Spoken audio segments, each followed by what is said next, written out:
Hello, everyone. Welcome to BizChicks TV. This is the place where you can find tips and tools to help you do business better.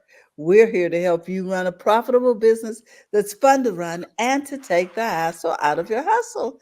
And today we're here with Coach Caren Fern, all the way from Toronto, Canada. She's in the house, and we are always excited when Coach is here because she helps us keep our mind on our money and our money on our mind, and to be, what would you say, diligent about how we handle our finances. Coach, we just love it when you come. Thank you. We love it. So we're here because the title of this show is Profits in Daily with Coach Caren Fern. And Coach Caren is going to show us how to bring those profits in daily. I'm Terralina from California Cover Ups. I want to give a shout out to my friend and colleague, Miss Francine Gregory, real estate entrepreneur and tech diva. And I introduce to some, present to others, Coach Caren Fern. Coach, what you got for us today? Today we're talking about killing procrastination. We're dividing it into three sections. There is so much to talk about. I have created, it's not fully flushed out yet, but 25 questions to ask yourself Mm. for the procrastination series. Today we're going for this series, we're just going to touch on 9 of them. We can go through a bunch of things. We're going to talk it through, and we're going to showcase, we're going to really talk about how it can stand in your way and how to understand when you're procrastinating versus when you're tired, you need a day off, you need time off, because sometimes we just scrap all together and say, I procrastinate all the time. But are you? And so these questions is to help you do that. So we're going to talk about the first part today, and we're looking at and I'm going to say I, because you need to ask the question of yourself and nobody else. First things first. Why do I procrastinate? Do I feel I don't know how to do the thing, whatever that thing is that you're procrastinating and not doing? Mm. And do I think it is hard to accomplish? Oh, okay. Now, these three simple questions, it might feel, will help you move. And if you want to know further, help you move your money. Because if you're doing a thing and it's not working, it's like, when you graduate university or college or what have you, there is people who come out while in there. They'll say, it's so hard to get a job. I don't know if I'm going to get a job. Mm. And so they procrastinate on the thing they need to do. Maybe send out a bunch of resumes, maybe go get a bunch of interviews, even if it's jobs they don't want, so that they could eliminate that part. And so, or get moving in the things that they know that they can do and they can control. As simple as that.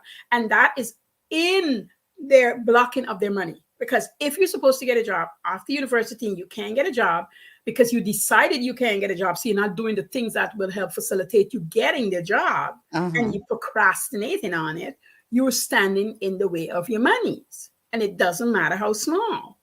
Okay. So the first question is, why do I procrastinate? And answer it in maybe one word, a sentence, if you can, a paragraph. Don't be too hard on yourself. Just answer the question and then walk away. Give yourself 48 hours, ask it again. Maybe you need a lot of rounds before you understand why you do it. Don't sit there expecting this powerful thing to happen right away. It could, but if you're now beginning to understand why you procrastinate, trust me, you're not coming up with an answer right away. And it's okay. Wow. I don't think I ever really thought of it that way, that you need to think about these things in a different way. Mm-hmm. Why didn't I do that? Mm-hmm. What's really holding me back? Mm-hmm. Mm-hmm. Wow. Why wasn't I prepared? I knew I was graduating. Mm-hmm. Why wasn't I prepared? Mm-hmm. What fears were I fighting at that time? What was my family going through that I felt that I had to be the leader in things? Where did I fit in where I think I was responsible for A, B, C, D, E, F, G, but was I really? Or did I put myself in that position? And if it's true, how could I have done it better so that they'll be fine, but I will also be fine too? Like, these are questions that sometimes we don't want to ask ourselves, but we need to. Because when I was in college, there would be so many people, and most colleges do, they bring through a boatload of people who is looking to hire us. Uh-huh. And Yes. and truly, we can apply for all the jobs. Nobody stops us, but we apply for 2, 3, or 4 jobs, and we're like, yeah, I want that one. No, all the jobs, apply for each and every one of them because they're there. Take time, go talk to whoever is there. The sales rep is wanting to hire you, the coordinator, and then find out what is it within what they want you can do. Mm. I had a professor who had said this, and it stuck with me throughout my years in college. And he says, whatever you're learning to do in the program you choose, there are several avenues to pursue. Stop looking for the one that everybody's going to, and I want you to find you within the program. If photography was something that you had loved as a child, and even though you're in this program, I want you to pursue it because it's going to become part of you and you're going to use it for so many great things. If writing was part of you, keep writing and see where it leads you. And I remember we only had him for the summer, but he was so memorable, in terms of what we would talk about. And I remember a guy saying one day, are you coming to teach or just tell us about things because of the subject he was teaching? He goes, I am teaching. You're just not hearing because you want a specific thing. So you can't Yes. hear me. And you're used to a specific style. Mhm. But he was really stretching us and asking us to push ourselves and asking us to think beyond the classroom. And we were only in I think we were first or second semester. So we're just like, and see about, are we going to either be this or that? In my case, I was going to be a correctional officer or immigration officer. So all my focus was on immigration stuff and correctional stuff. I don't care about anything else. But the truth of the program is, is geared towards being a police officer and all these other things. It really deals with criminology in all shape and form. So corrections, immigration, all these policing, and even security and online security. Well, we didn't care because each of us came in with an idea of where we want to be. And this guy is now saying, take natural skills and figure out how you fit in. Because mind you, Terry, in this program, we're learning photography. We're writing a lot. We had to take extra English classes. And so we were learning how to assess. We were learning how to understand human behavior. We had a lot of psych classes. So he was telling us, hey guys, you're looking at the human spirit here. Find something to do in it. So what I hear you saying is criminology was the big umbrella, but he was saying find your niche within under the umbrella. Yeah, but we didn't hear that. I didn't know that word yet. And I think a lot of us didn't know that word yet. And we didn't understand the word, even though we could go find a meaning. I got it after his second or third visit. I wouldn't lie, not right away. I remember he even was telling us that he knew a guy, and it ended up being him and his wife, who created this business that was making over $1 million. And this is how simple they did, right? They took our program that I was in, and they became an insurance. Insurance don't hire them, but people would hire them to come in and categorize their homes, meaning all the things that is of value. They would take Yes. pictures, they'll write up brief summaries, and literally talk to people. He said they literally interview people, find out their lifestyle while they're doing all of that. All the people that they've helped, if they ever had an insurance claim, had this binder to present to the insurance and say, here you go. And he said, people pay good money for it. Now I tell you the story, and he says, you mightn't believe me, but I'm telling you, they're living nice because they took some things. What they took is what we were learning. And so they created a catalog for the individuals of their Yes. valuables. Yes. So Yes. they found a niche Yes. that made sense to people. Mm-hmm. So if they ever had a catastrophe Yes. or this Yep. makes sense. That's what they did. That's what they did. And they also, when you just bought a house too, they will, you need insurance. They'll say, let's come in and show you how to present that because we do have to send in all these, depending on what you're buying for your house insurance, you need to send in an idea. They don't ask anything detail. But when you send in a detail, could you imagine how the insurance is like, whoa? And then the homeowner have a copy. So a house fire, just theft, whatever. Exactly. Less process. And then move, and they have little branches where they do it for people with cars and a whole bunch of stuff. But we couldn't fathom. I remember that semester thinking, dude, I just want to get a job and get paid like Mhm. 100,000 a year. Why are you bothering me with photography? I laugh because I take so much pictures now and I do so much. And we do so much just with our phones. Yeah. He was onto something years ago. And why am I bringing this up, guys? Because we have a picture of ourselves and what we want to accomplish and what we want to see and where we want to go. So when somebody comes in with something new, we keep thinking we can't do it. And that breeds procrastination. That breeds worry and fear, and that makes us feel we can't do something. We limit ourselves when we're just limitless. We limit ourselves. So, Wow. Wow. first question: why And then, do I procrastinate? we stifle our imagination Mhm. because we have this fear thing going on. Yes, yes. Mm. Mm. We're fearful. We don't even know why we fear. As I said, there were countless people, and I'm not gonna lie. I put in an application with about 6 of them. I got 3 calls. I got 2 proposals. I took one, Hmm.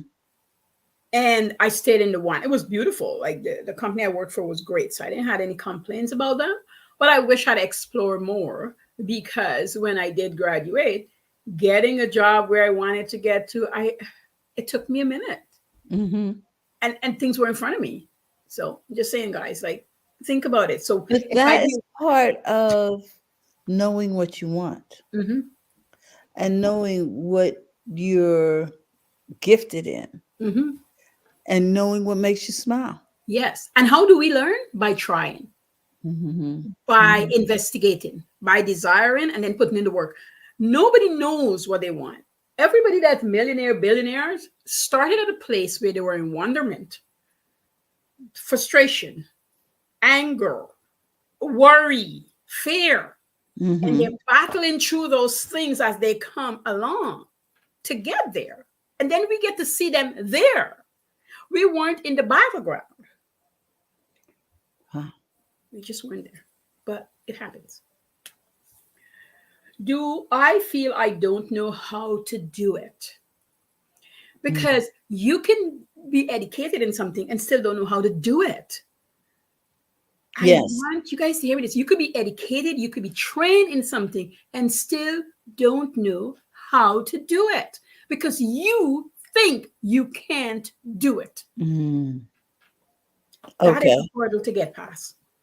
Because if somebody taught you, if I taught you how to write a budget, how to go through the process of it, but you think that I cannot do it, then you can't do it. You keep coming back to me. Mm. Hmm.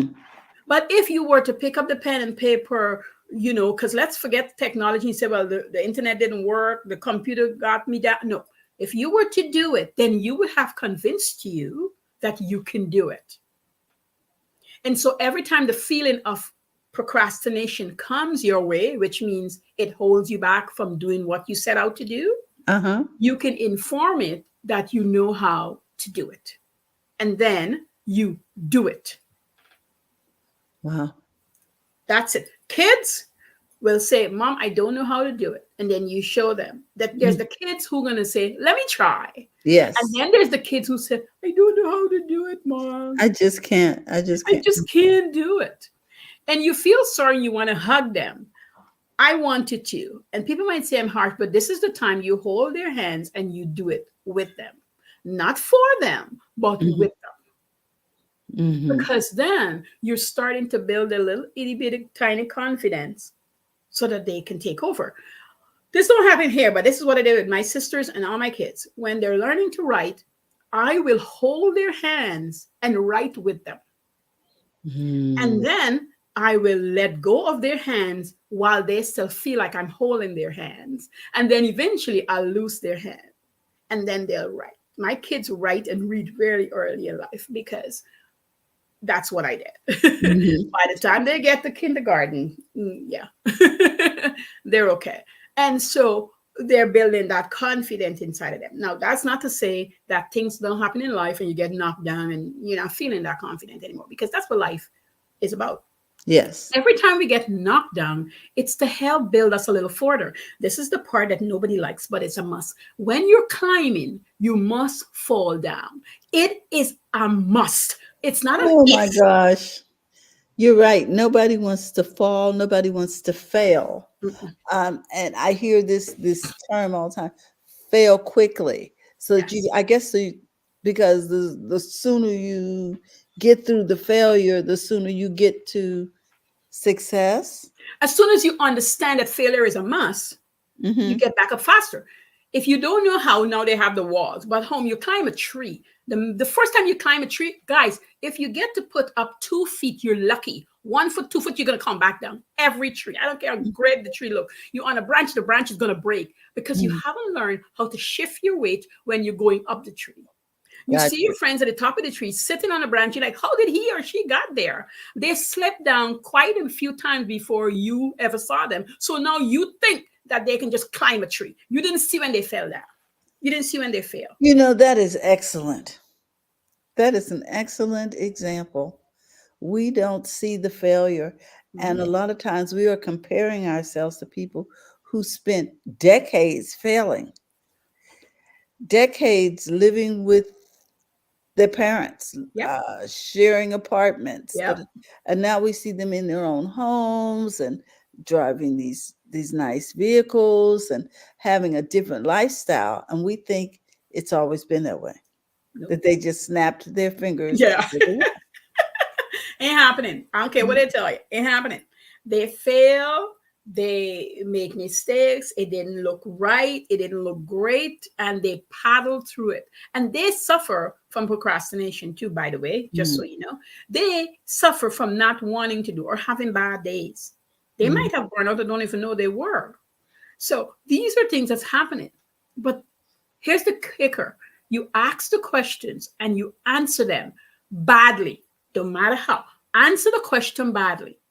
Do I do I feel I don't know how to do it? Yes, Mhm. maybe.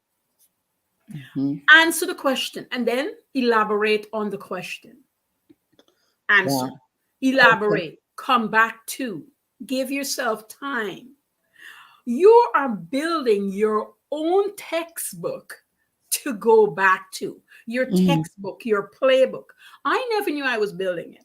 When I first started in business, we call it exercise book home. You guys call it notebooks. And I would always write at the back of the book whatever was going on. I never knew it was a skill I had.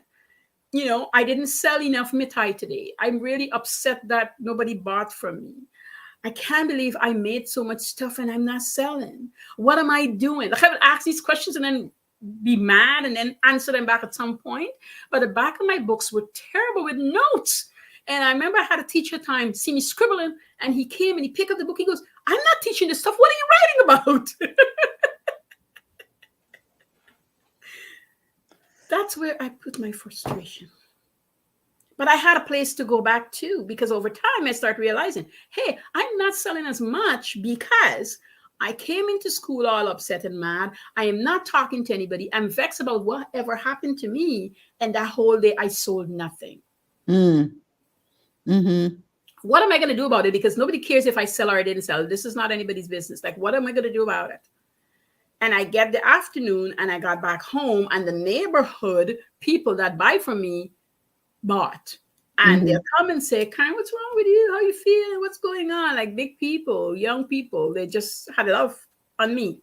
And I start recognizing when I'm happy with them, I sell way more. When I'm sad and frustrated, I wasn't selling.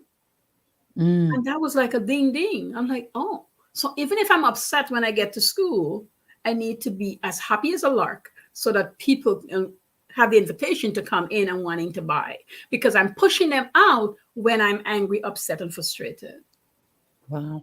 because it was written at the back of my book, my playbook.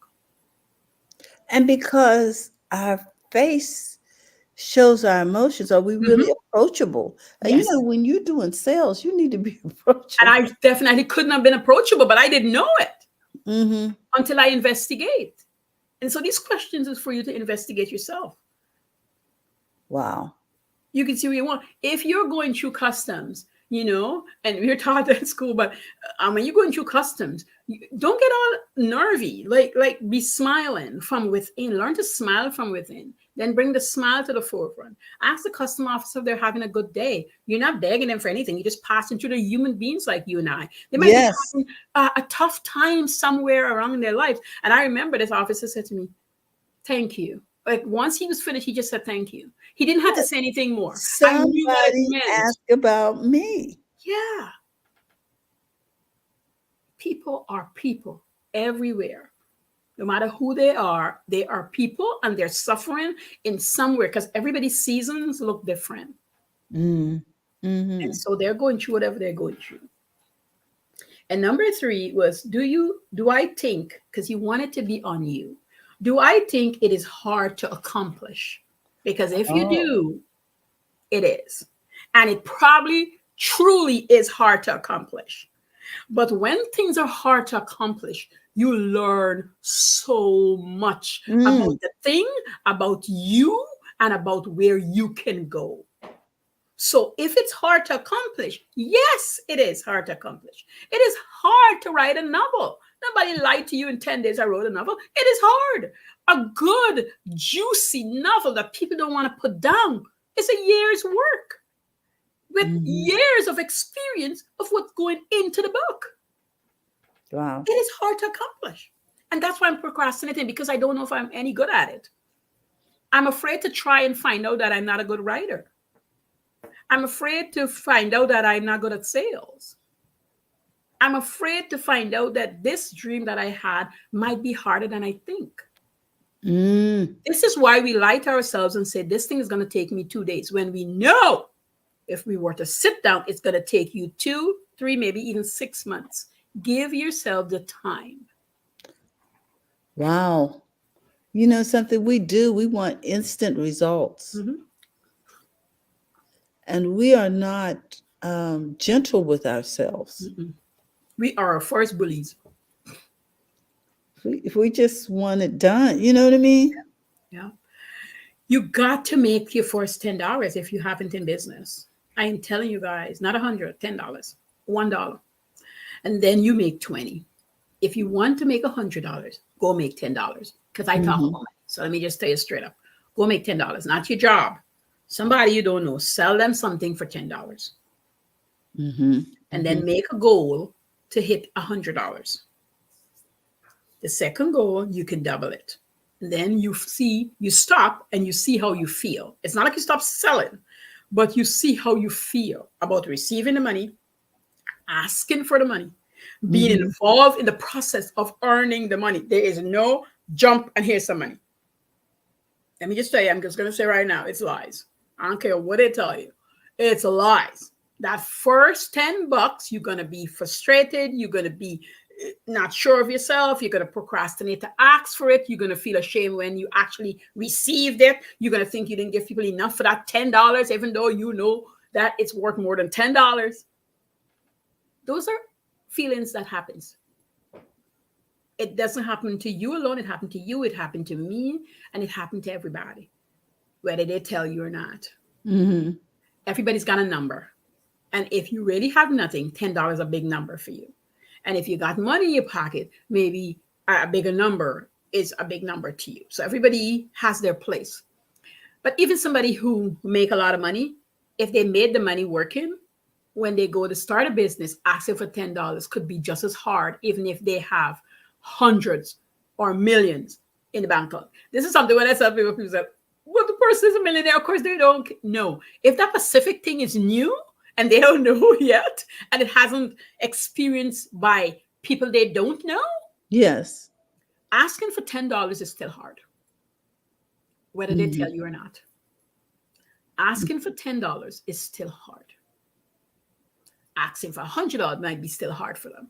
Maybe 10 is okay, but asking for 100 is still hard. And every time you raise your price for whatever you're doing, it feels hard. Just accept it is hard for me to do, but I will do it.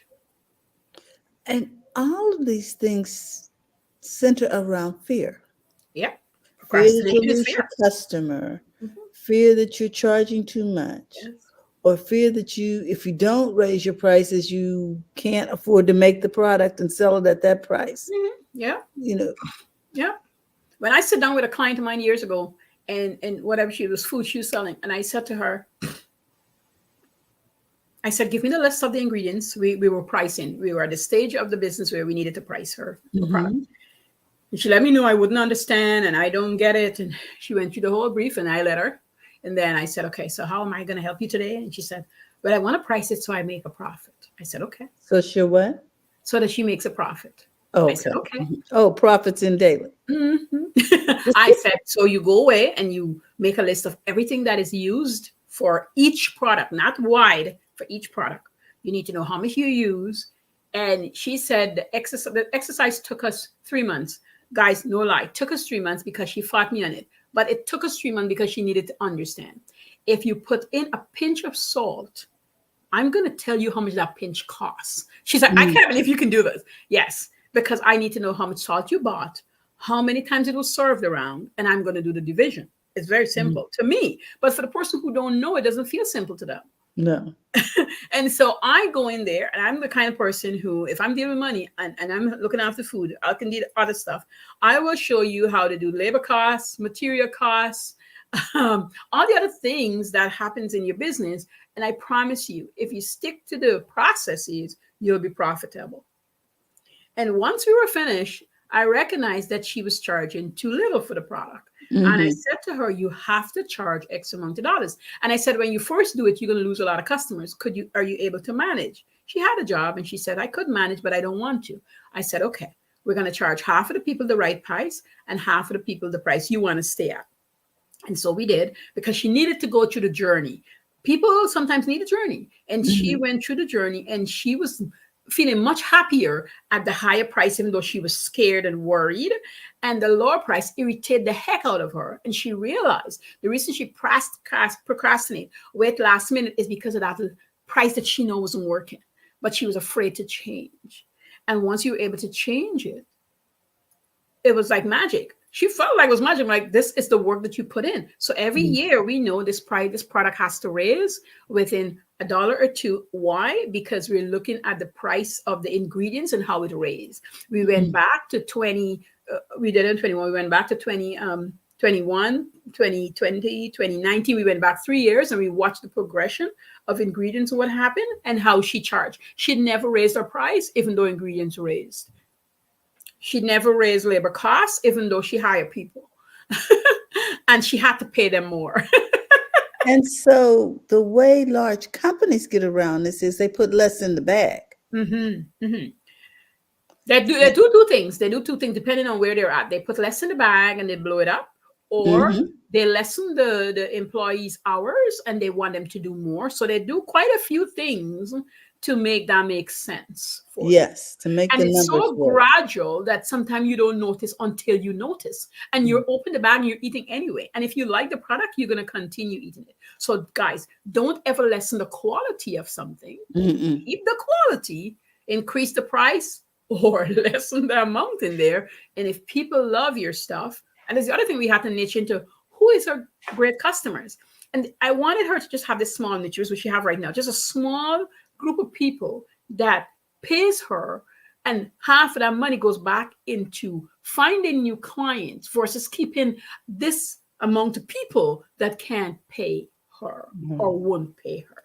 Yes. She can keep her job and we're, still making sure that the business makes sense. Wow.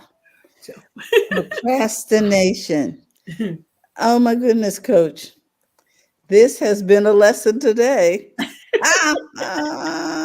This has been a lesson today. Killing procrastination. So, you want to summarize all of this for us, real quick? yeah, so today we talked about killing procrastination and we looked at why we do it, how we feel about the thing that is holding us, and what we're doing. Is it hard to accomplish? And if it is, guys, it's supposed to be. That's it. It's supposed to be hard. We can get soft later, but it's supposed to be hard. So, get ready to be a little uncomfortable if you're Mhm. trying to conquer Yes. procrastination. Wow.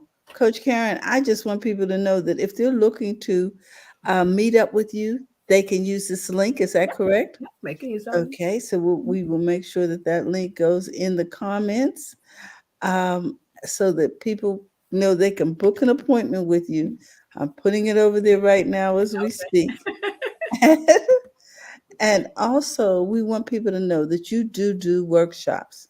We So do. if they go to your, where do you want them to go? Your Facebook, your I Instagram? don't have anything up right now because I Okay. had some in-person workshops, so the dates weren't Okay. opinions, but I got to get them back up All now right. that we've moved through those. Sorry, guys. All right. Is this course still available that we talked about? That course is still available. That Okay. course is still So available. there is Yes, the course. mhm. Course still Because available. if you're trying to overcome procrastination, you need to chart your course. Yes, Okay, so we're going to put that in the yes. And as in the soon as my new workshop is out, I'll get it to Terry, and she'll have it there. okay, that will be good, Mhm. and then we can share it with you guys Yeah. and let you know how to become a part of that workshop. Mhm. Okay, in the meantime, I just want to remind everybody that it's okay to make money in your Yes, business, yes, guys. please, yes. So, don't forget to go to the front of your own line. Uh-huh. Meanwhile, I am going to provide a way for you to become a part of BizChicks. We love for you to be a part of our community. You can join BizChicks by texting biz to 33777, or you can join us over there at bizchicks.net. Yes. Guys, we love you and we enjoy spending time with you. We hope that you'll tune in again. Those of you watching live and on the replay, we just want to say thank you for your time. And if you're looking to overcome procrastination, Yes. going to be a part two and a part three. Yes. So, Yeah. Yeah. so meet us back here next week, and we will continue the conversation with Coach Yes. Caren Fern, all the way from Toronto, Canada. And remember, the name of the program is Profits in Daily with Coach Caren Fern. Have a great day, everyone. Thank you again, Coach. Oh, you're welcome. Bye bye, everyone. Bye.